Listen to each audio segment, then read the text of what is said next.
Standard of Truth podcast, where we discuss all things social, cultural, political, and theological from a biblical perspective. Listen, today we need to discuss. We are presented again with the annoying, orangutan energy of none other than Congresswoman Jasmine Crockett. I have covered this woman in the past, and it just seems as if we can't seem to overcome the perpetual condemnation of America by these leftist, progressive, Marxist, communistic, Black politicians that love emotionally manipulating their constituents into believing that we are perpetual victims. So what I want to do is I want to go ahead and share this recent exchange that Jasmine had on CNN with Scott Jennings.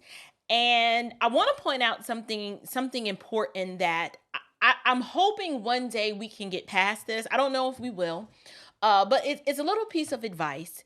And then I'm just going to engage with the foolery as it's presented. So take a listen to this. Recall a news story from last year. There was some interest in the fire departments and the firefighters in California. And the interest was that there were too many white men who were firefighters, and we need to have a program in California to make sure we don't have enough white men as firefighters. So we have DEI, we have budget cuts, and yet I'm wondering now, if your house is burning down, how much do you care what color the firefighters are? You can respond and then listen. I am so tired. You know what? There was an article that just came out that said that actually the most educated demographic in this country right now is Black women. So let me be clear. Because you are a woman, or because I know that some of the right has been sharing these photos of the fact that I believe that the fire chief may be a woman or something, that has nothing to do with it. We are looking at qualifications. What diversity, equity, and inclusion has always been about is saying, you know what? Open this up. Don't just look at the white men. Open it up and recognize that other people can be qualified. And the fact that we want to, at a time when people are dying, decide that a country of immigrants is failing or people are dying because the same very people that built this country, because the last time I checked, y'all didn't say that anything was wrong with the White House. And I can promise you, it was my ancestors that built the White House. So the fact is, stop trying Lord Jesus, give me strength. Father, help me, Lord. Listen. I'm pausing it right there because listening to her all at one time is just a bit much. It's just a bit much for me. Okay. I don't know about you. Maybe, you were used to growing up with Black women like this around you and you're so numb to it, that, the nail on the chalkboard just perpetual maybe it don't bother you, but it bothers me. Here's how I want to engage with this. First of all, rhetoric like this from Crockett, what this does is it tickles the ear of the victim. Individuals who walk around with a victim mentality that are always constantly pointing the finger at someone else and they need a boogeyman to blame. They love rhetoric like this, right? People who are motivated to present their best and who want to earn their way through life, they don't speak like this at all. In fact, listening to people like Jasmine Crockett, when you don't espouse a victim mentality, actually gets on your nerves. What is the point? What is the point she's trying to make, right? She made up 2 points. She brought up the fact of this statistic, right, of the women or the demographic that is the most educated in this country are Black women. I'm like, okay, fine. You want to go there? Let's go there. Now I'm looking at Scott's face. Scott is sitting here like, oh, here we go again. Let me just let her go and get it out. She brings up the Black woman statistic, and then she brings up her ancestors building the White House and don't nobody seem to have a problem with the White House. And I'm like, what is your point? Right? They weren't the only ones who built it. So if you want to just glory in the fact that, yes, our ancestors were involved in building the White House, yay, no one is denying that or trying to take that away from them. Quit harping on the past that you did not live or experience, right? They bring up these statistics, and she is actually misrepresenting these statistics, but individuals like her are always quick to bring up slavery and my ancestors died and did this and did that and the third. Listen, Slavery had more to do with weakness and vulnerability than it did ethnicity. That's just a fact. It's the same today. We still have modern slaves today. The weak are conquered by the strong. Quit bragging about how your people were oppressed and conquered by their own people and then conquered some more by white Europeans. It's not a flex. I know you think that bringing up the fact that you were oppressed and white slave people and white supremacy this, but at this point, they talk about it so much that it actually is very sad. It is sad for you to celebrate cowardice and oppression as if it is a virtue. We were conquered. Okay, great. I don't want to keep reliving that. It's actually quite embarrassing, considering we weren't the only people group who were conquered. The weak are always conquered by the strong. It was just our turn. In that point in time, it was the African slaves' time to be the weak, and they were conquered by someone that was stronger than them, just like the Native Americans had their time of being the weak, conquered by the strong. It is just the way and the circle of life. But this woman thought that it would be an impressive flex to brag about how Black women are the most educated, not mentioning that she's misrepresenting that statistic. Technically, that's not true. If you compare, in comparison to other people groups, no, they are not. The statistic that she's quoting is that Black women are more educated than Black men. And even with all of that education, our outcomes are still trash. So what's the point of you bragging about this? Neither is it a flex to brag about Black women being more educated than their own men, just as much it's not a flex to talk about how your ancestors helped build the White House. Why? Because they were not the only ones. And with all of this education, y'all are the most educated in comparison to your own men. My question is, how is that helping you win? It is not, because our communities are still suffering. Our homes are still broken. Our educational outcomes are dismal. And we have no economic prosperity to show for it beyond the present generation, the money. We earn the money and then it dies with us because we ain't together with our men. So you thinking that you can stand on some high horse talking about how educated these Black women are. My question is, you can get a degree, but can you get a husband? And then when you get the husband, can you keep the husband? The way it's looking, no. So Scott Jennings, attempting to be respectful and to keep the focus on the issues, he attempts to give this broad an intelligent response. But it's a complete waste of time. Let's go ahead and take a look. I'm not. I'm just simply saying that as a matter of public policy in California, the main interest in the fire department lately has been in DEI programming and budget cuts, and now we have this massive fire. So let me be clear. Because you are a woman, or because I know that some of the right has been sharing these photos of the fact that I believe that the fire chief may be a woman or something, that has nothing to do with it. We are looking at qualifications. What diversity, equity, and inclusion has always been about is saying, you know what? Open this up. Don't just look at the white men. Open it up and recognize that other people can be qualified. And the fact that we want to, at a time when people are dying, decide that a country of immigrants is failing or people are dying because the same very people that built this country, because the last time I checked, y'all didn't say that anything was wrong with the White House. And I can promise you it was my ancestors that built the White House. So listen, if we have been good enough to build this country, we are good enough to serve and die overseas, we are good enough to serve in other ways. And the fact that people actually decide that they want to engage in public service, whether it's sitting in Congress or whether it's serving on the fire department or the police department, should not be an issue. The fact is, stop trying to act as if only white men are the ones that are capable. Because right now you're sitting at a table with 3 very capable Black women.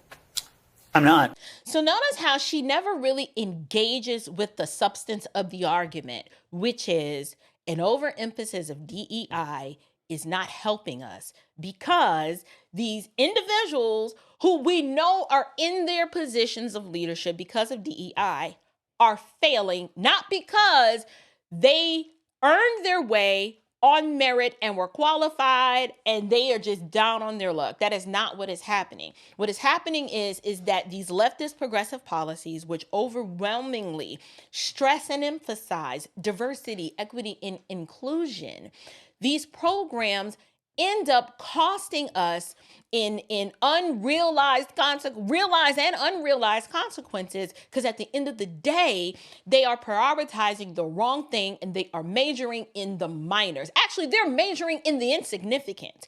It is insignificant that you are a female and you sleep with women. It is no indication that that means you're going to do a good job in your role of leadership. But leftist progressives love using, playing the victim and saying, it's time for other people to sit at the table. No one is ever denying that, and no one is saying that you should be barred entry into positions of leadership unless you are white. No one is saying that, right? What I am noticing is that individuals like Scott Jennings, love him to pieces. I love his very logical and reasoned and measured take on these issues. But these white men, for whatever reason, they have chosen not to go and argue over ethnicity with these women, and I've noticed they will always concede. They will always concede on this issue because people like to see Black folks wagging their finger in the faces of white men. They love seeing it. But do you know who they don't allow to go toe-to-toe with someone like a Jasmine Crockett? People like me. When's the last time you seen a strong Black woman, right, engaging in meaningful dialogue with a strong Black female conservative, right? Like a woman like me who will stand there and look this orangutan in the eye and call her out on her BS. So Scott Jennings, he's attempting to be respectful and to keep this focused on the issues. He's attempting to, but it's a waste of time. Why? Because this woman represents the fruit and the goal of the civil rights movement. When I say that, what do I mean by that?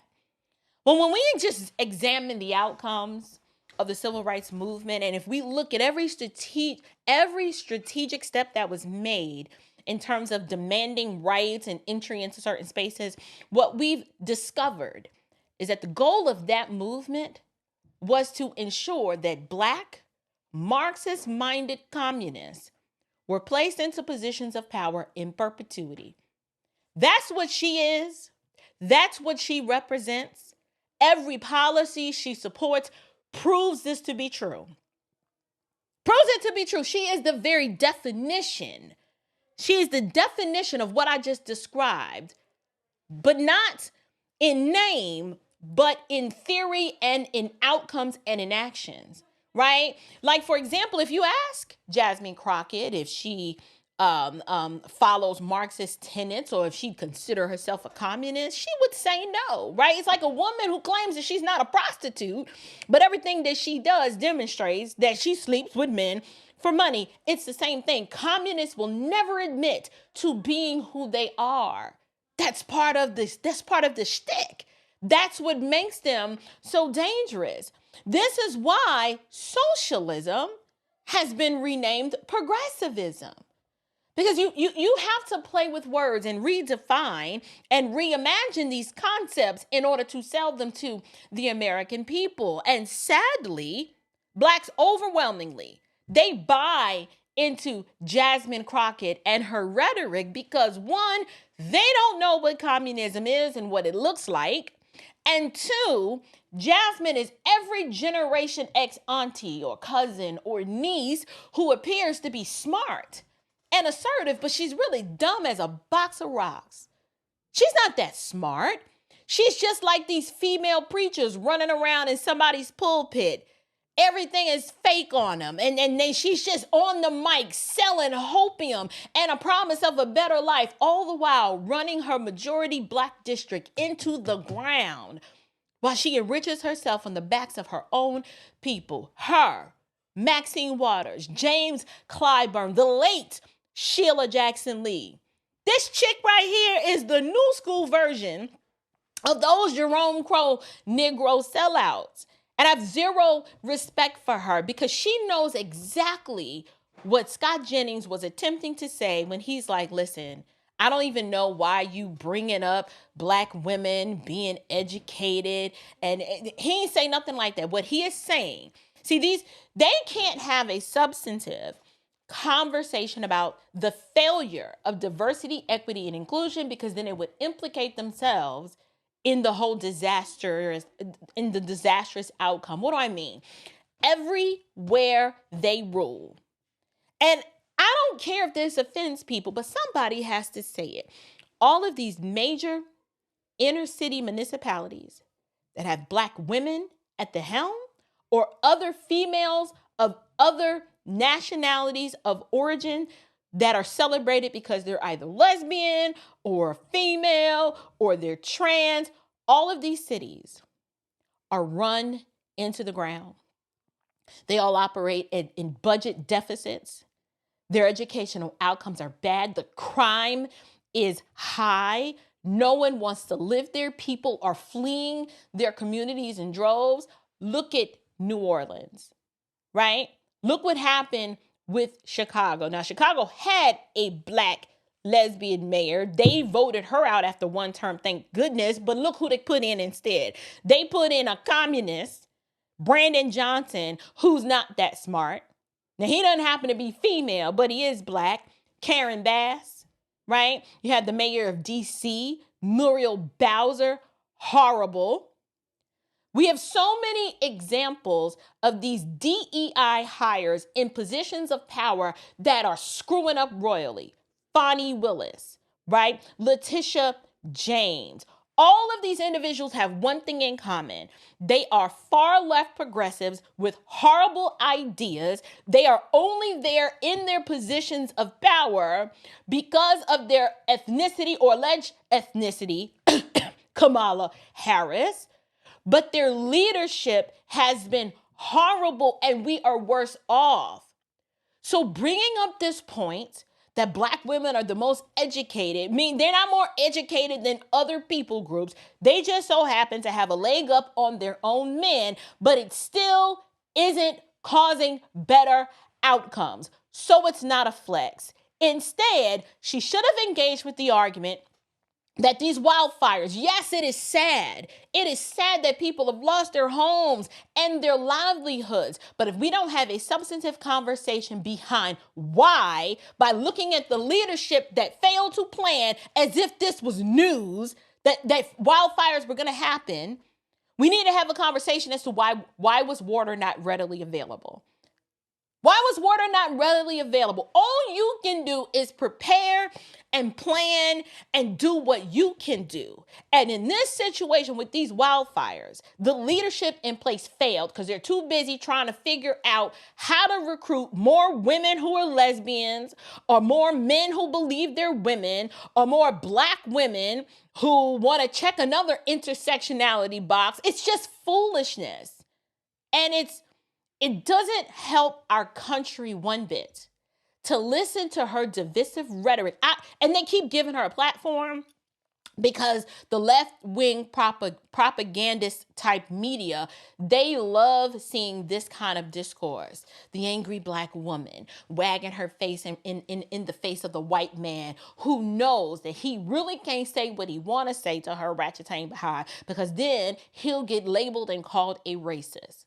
But I'd like to take an example from the playbook of Donald Trump, where he's an equal opportunity offender. He doesn't care what color you are. If you're rude and disrespectful and you're spouting stupid rhetoric, he's going to call you out, and he don't care what color you are. He talks trash to these white orangutan female reporters, and he'll do the same to a black one. If you're disingenuous and you're not dealing with the facts and you're not dealing in good faith, he's going to treat you the same. Why you held on to those documents when you knew the federal government was seeking them and then had given you a subpoena to return them? Are you ready? Are you ready? Can I talk? Yeah, what's the answer?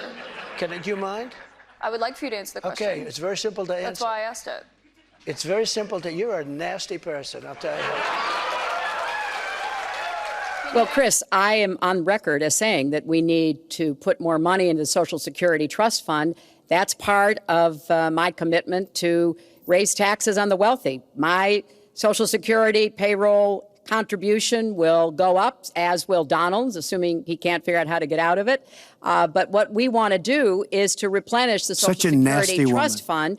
But they can't handle it, because the moment a white Anglo-Saxon male gives them the same energy that they spew out, the first thing they go do is cry and roll up into a corner and scream racism. And to be fair, if you can't roll with the big dogs without having to bring up ethnicity as some sort of trump card to silence your opposition, it demonstrates that your arguments really are weak.